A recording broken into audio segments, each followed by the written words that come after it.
On March 9th, the University of Oklahoma shut down its Sigma Alpha Epsilon chapter after a video of members of the fraternity singing racist chants went viral.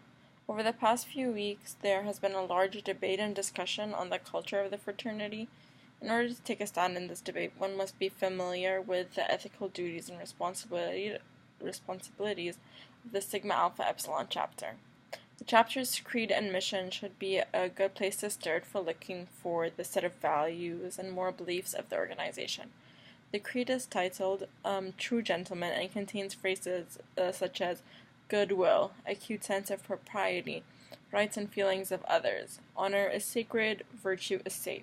But I think there's one line that stands out more than the rest of the creed, and that is, a true gentleman is one who does not make the poor man conscious of his poverty, the obscure man of his obscurity, or any man of his inferiority or deformity. This phrase really gives an insight into the importance of equality in the fraternity.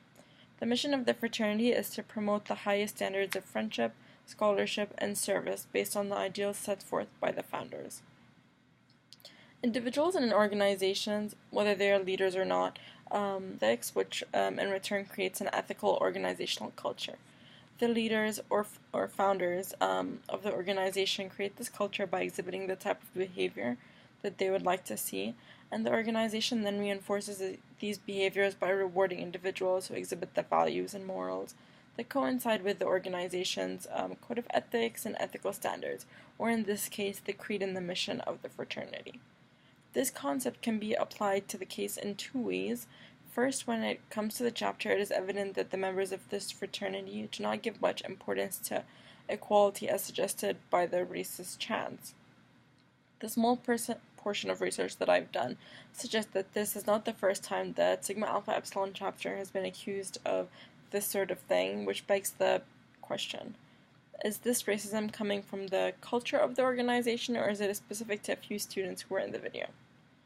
On the other hand, the code of ethics that the university follows becomes very evident in the events preceding the video going viral.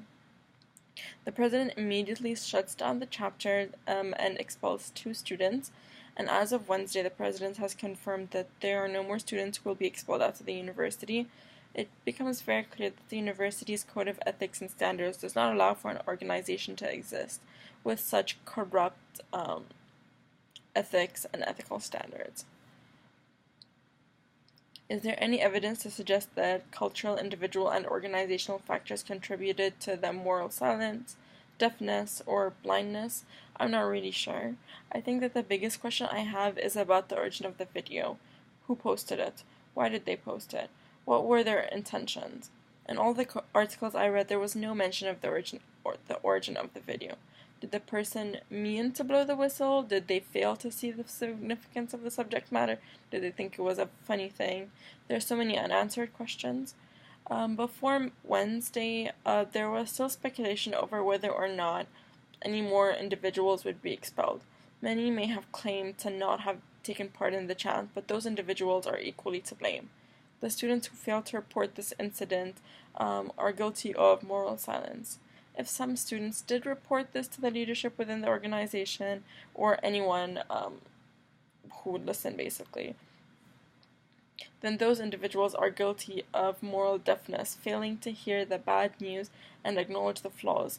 And finally, the chapter as a whole is guilty of moral blindness, as they fail to see the offensiveness of their chants and the lack of respect they have for their creed that gives emphasis to the rights and feelings of others rather than their own.